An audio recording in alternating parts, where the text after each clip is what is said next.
ஸ்ரீ குருப்யோ நமஹ. தெய்வத்தின் குரல் மூன்றாம் பகுதி 294வது தலைப்பு. இரு பொருளில் ஒரே சொல்.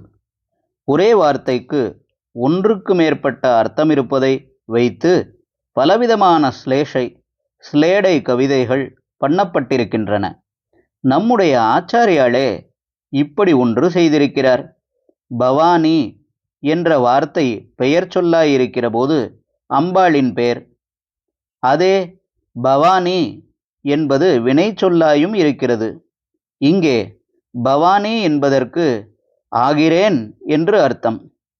இந்த இரண்டு அர்த்தங்களையும் வைத்து விளையாடி ஆச்சாரியாள் சௌந்தரிய லகரியில் பவானி த்வம் தாசே என்று ஸ்லோகம் செய்திருக்கிறார்.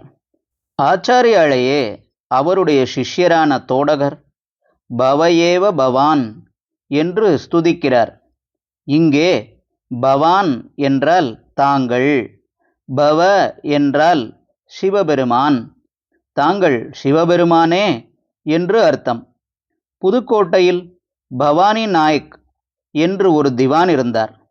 மகாராஷ்டிர பிராமணர், மிகவும் தர்மசீலர், முக்கியமாக வித்வான்களை விசேஷமாக ஆதரித்தவர்.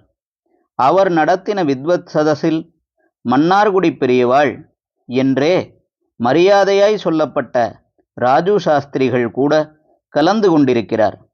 சாடு என்பதாக தனி மனுஷ்யர்களின் குணங்களை சிறப்பித்து ஸ்லோகங்கள் சொல்வதுண்டு.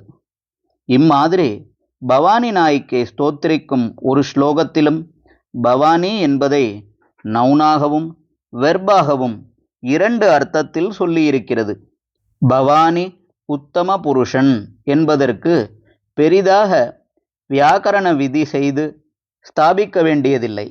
இந்த பவானியை பார்த்தாலே போதும் என்று பொருள் தரும்படி அந்த ஸ்லோகம் இருக்கிறது.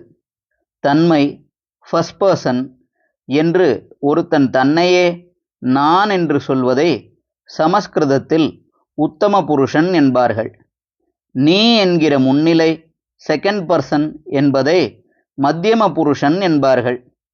அவன் என்கிற படர்க்கை தேர்ட் பர்சனை பிரதம புருஷன் என்பது. உத்தம புருஷன் என்றால் உசந்த குணங்கள் உள்ளவனென்றும், மத்தியம புருஷன் என்றால் சாமானிய ஆசாமி என்றும் இன்னொரு அர்த்தம் இருக்கிறதல்லவா? இதை வைத்து வேர்டு பிளே பண்ணி இருக்கிறது. பவானி ஆகிறேன் என்பது உத்தம புருஷனான ஃபர்ஸ்ட் பர்சன் தானே. ஹரஹர சங்கர, ஜெய ஜெய சங்கர. தெய்வத்தின் குரல் மேலும் ஒலிக்கும்.